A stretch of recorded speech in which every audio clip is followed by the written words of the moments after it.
Hey y'all, welcome to the stress response. We're going to get started on talking about what happens to our body through short-term and long-term stress. We're going to diagram those, and then we're going to talk specifically about the hormone called cortisol. So if you can find in your notes the place where you're going to put long-term, short-term stress as well as cortisol, we will get started. So where does this start? Stress. Stress actually has two types. We have short-term and long-term. Short-term is that one where you feel that adrenaline pumping through your body. Someone jumped out from behind something and scared you, and now you got adrenaline pumping through you. That is short-term, fast-acting stress. How does our body respond to what we would call the sympathetic nervous system being activated? Well, it starts with the hypothalamus. The hypothalamus will send a message over to our spinal cord. So in this case, guys, we are activating the nervous system through fast-acting stress, where it's the quickest response to get what we need. The spinal cord then taps into the adrenal gland and says, hey, you need to release epinephrine, or what we know as adrenaline, so that we can do the fight, flight, or freeze motion. All right? So fast-acting stress is a very quick moment of stress. It's that moment when you slam on your brakes because you think you're going to rear end someone, or you are, like I said, someone jumps out at you, or you are running and you are being chased. All of those are short-term stresses. Your adrenaline gets pumping, okay? Again, it is completely attached to the nervous system response, so the spinal cord, okay? That message sent to the spinal cord is quick and fast. It's not being sent through the bloodstream, so it's not a slower passing motion. It is a quick and fast response. The other side is the long-term slow-acting stress, which is more of a stress that lasts for a long time. So, for example, if I were to spring on you that you had a test tomorrow with 40% of your mark, and it was on Friday or Monday, whatever, you would stress for the entire time thinking, oh my gosh, I have to do this test, okay?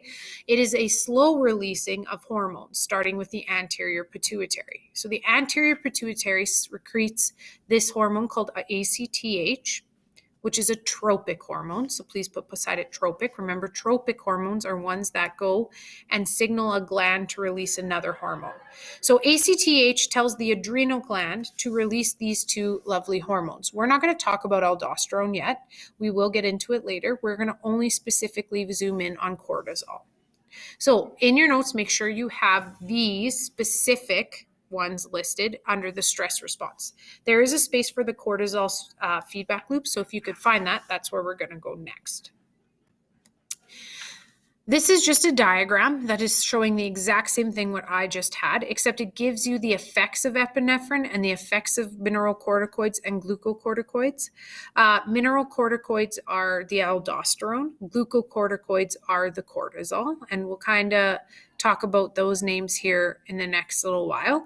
You're welcome to write these down, as they are good to know and have in your notes, but they are not required, because we will talk about cortisol here in a minute in the feedback loop. So here's the feedback loop. Long-term stress. You're stressed. You have to take a driver's test. You're going on a date in a week and you don't know what to wear. I don't know. Something that stresses you out, that lasts a long time. Your hypothalamus is triggered, which then secretes what we call the ACTH releasing factor.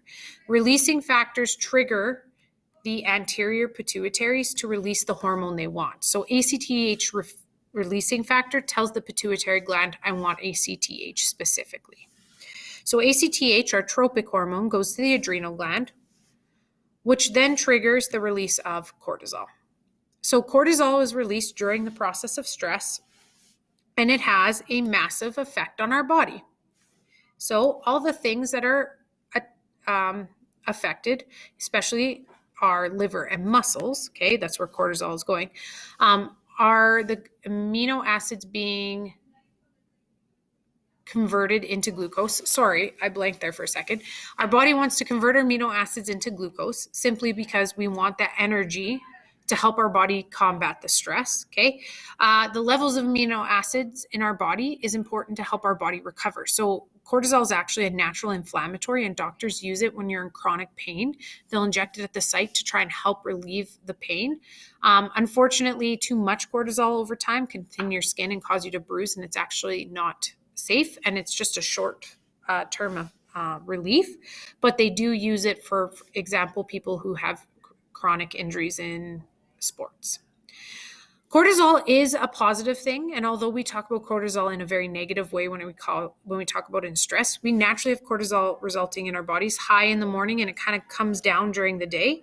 Somebody who's suffering from stress, though, will not have their cortisol levels drop. So cortisol usually helps with controlling weight, helping fight infections, help with the quality of skin, makes our heart feel good, our bones feel strong. If you have too much cortisol all the time, you're going to notice a weight gain. You're going to notice that you get sick easier. You're going to notice that you break out maybe a bit more, or your skin quality looks paler. Cortisol at high levels for a long period of time are actually very dangerous and can lead to severe illnesses. All right. So we want to maintain a good, healthy level of cortisol in our body, not too high of one. So I've just here shown the negative feedback loop. So essentially, if we combat cortisol and we have a normal level back into our system, our amino acids are good, we will stop that stress response.